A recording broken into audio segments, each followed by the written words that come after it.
I'm Jay Velez Mitchell, and we're talking obesity, and I have to tell you, I am not just a recovering alcoholic, but I'm also a recovering sugar addict. So I'm struggling with these issues as well. Get this, 63% of American women would rather sleep, read, or watch a movie than have sex. Now, here's something fascinating. That's about the same percentage of Americans who are obese or overweight. Could there be a correlation? I wonder. Jennifer Jimenez, house manager, VH1 Sober House. Do you think there's a connection there?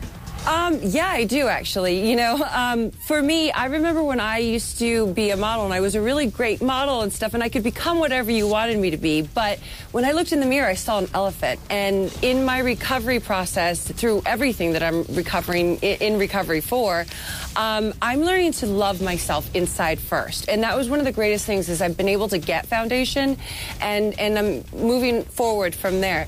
But, like, the whole thing, like, I didn't feel beautiful. Like, when I was heavy, like, people were really mean to me. Therefore, I didn't like myself anyways. Plus, I was going through the transitions, and people were belittling me, and at the same time, like, why would I want to go have sex with somebody? You know what I mean? Like, let alone have to share myself intimate that way. Like, I don't know who I am early in recovery, and yet I'm trying to express myself intimately. I really do believe that there is some correlation. Yeah, and you know, there's a fabulous book that I read. You bring up something that's really important. People don't realize when there's no nutrition in the food you eat, you also don't get a quality of energy that affects you mentally and physically. Your body needs nutrition. And when you don't get that nutrition, your brain doesn't work all that well either. And your the biggest sex organ, the most important sex organ, is your brain. Yeah, and just by full disclosure, I've revealed a lot about myself. I could also tell you that I'm a vegan, and Robin as well is a vegan, and that means we eat a plant-based diet. We eat fruits, vegetables, nuts, and grains. Okay, go ahead. Who wanted to say something? Jane? Yes. Me. Hi. You know, there's a huge addiction to shame here that a lot of people don't really understand, okay? Is that all these behaviors, these compulsive acts where you can't stop eating the cookie, you can't stop eating the bread, there is a shame element. It's an addiction to shame, like the addiction to shame with alcohol, with drugs, with food. And what has to happen, there needs to be a new philosophy. You need to be addicted to self-esteem and being able to do esteemable acts, like being able to say no to the cookie, no to the pancake, start to lose weight, start to look in the mirror, start to feel good about your new behavior as you build it, and then you start to become a healthier, well-rounded spiritual person, because then you can start to give that to others and help others, which is what Robin is doing and the other doctor. But here's a problem. Fast food is addictive. Okay? And not only is it addictive, and it's not only it creates the syndrome. It's also the small people eating it too, but a lot of people gain weight from that. But the thing is, well, you know what? There's a lot of shame. A lot of shame is in this. He's right. You know, I didn't want to admit that I was a food addict. It took me forever to admit that, because there is shame in that. But Jane, right. You know what? Let me just say something. Robin? Wait a minute. Let me just say something. First of all, every addict has trouble admitting they're an addict. That's part of the problem of addiction. Right. You can talk about the alcoholic or the drug addict in the same way. They can't admit that they have a problem. That's number one. Number two, part of the addiction is the lowering of self-esteem, which creates the syndrome. You come out of your high, you feel bad, you eat more or you take more drugs because you want to get rid of that bad feeling. So it's a syndrome that is created by the offending substance that keeps you locked into that mechanism, and that's why you have to withdraw from the offending product, the food or the drug, in order to gain your sanity around it. And Jane, totally right. Jane, I want to also say, people also don't address the issues of why people become addicted or why they're overeating. People are unhappy. After working with a lot of people on Celebrity Fit Club and through my books, the reason why I even wrote this new book, Happy, is because I have found that people who overeat, who are addicted to food, have emotional issues that they're not addressing. And so I believe that if people understood what real happiness was and started attaching their happiness to the right things, then it would lead them to stop doing a lot of the emotional and the stress eating that you now see in obesity. Well, yeah, can I say and one of the something? On my interesting journey, I things. found out. Yeah, can I say something actually, like about what you just said, Dr. Ian Smith, is that I feel the same way. Like, I write down what I eat and why I eat what I'm eating. And I had to divorce myself from salt, although we sometimes date every now and then. But, like, there's certain things I've had to do, and it's hard. But if I want to take my power back, I have to go for it. And a lot of people say, oh, that's just too much work.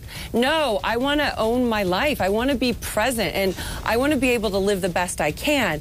But in that process, I have to write down what I'm eating. I cheat every now and then, yeah, and I don't feel good afterwards. So I go, okay, it was kind of like a little bit mini relapse, but I get to choose my next action, and that's the gift I get today because I'm aware of what I'm doing and why I'm doing it. You know, it's progress, not perfection. There's a great book called Fat is a Family Affair that says that if you want to find out who you really are and what's really bugging you, stop eating and the emotions will come up. And that's very exactly similar right. to stop drugging and the That's what emotions happened will with come me. up. Go Amen ahead, to that. Ruby. That is Ruby, the go. truth. It's God help me. That's the truth because that's what happened to me. When you stop eating, you get sober with whatever it is. When you get sober, you start figuring out what's really wrong with you. And that's what people don't realize. When you stop the addiction, you actually get a better life. They have this fantasy that my gosh, it'll be yes. worse. It'll be, I'll it's not. enjoy my life less. But actually, you get your life back.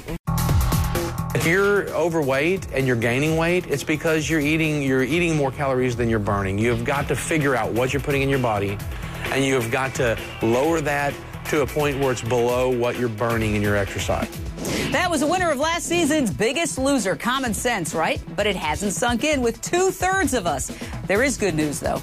More high-profile Americans are throwing their weight behind combating the obesity crisis. Master Chef Mario Batali, famous for promoting pork dishes, has now joined the Meatless Monday movement, a campaign where meat eaters promise to give it up one day a week. As we've mentioned, I give it up entirely, and so does Robin Quivers. Robin, you have battled your weight. Tell us about your diet now and how it has helped you stay fit.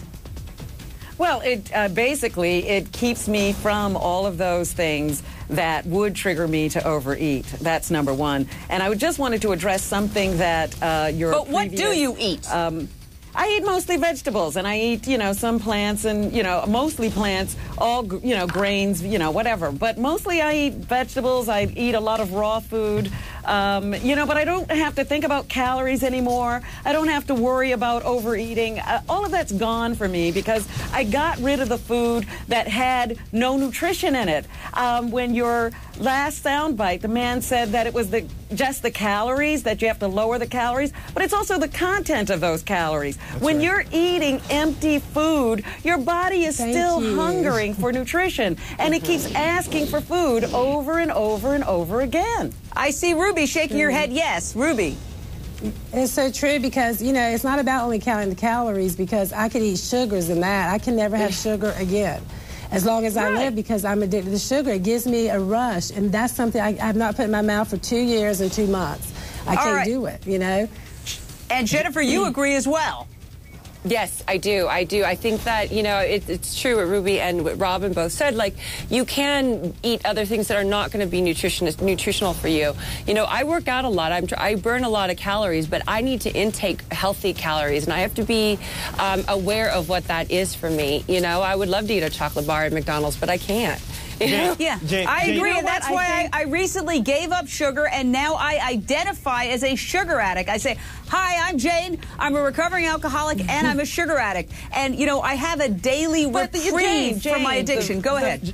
The food industry has done a great job of confusing us as to what food is and what good food is as compared to bad food. Because even when we are dieting, they'll just say it's calories, calories, calories. You don't have to worry about what those calories are. And that is absolutely not true. You cannot survive on junk food. I don't care how low you cut the calories. Dr. Ian. Yes, I agree with Robin 100%. And what I love about the way Robin has approached this is that Robin is not on some commercial with some weight loss commercial being paid $1 million to lose weight. Robin realized that she was making bad decisions. She needed to make smarter decisions, and she has done that, and she's now understanding food a lot better. I believe that really the best way to lose weight and to own your weight loss is by making minor changes in what you're doing. Not drastic changes all the time, but you have to own these changes and make sense of them. And that's why I love the way Robin's done it. We're out of time. I wish we had several hours. You got to all come back. This is a fabulous special, such an important topic. You are watching Issues on HLN.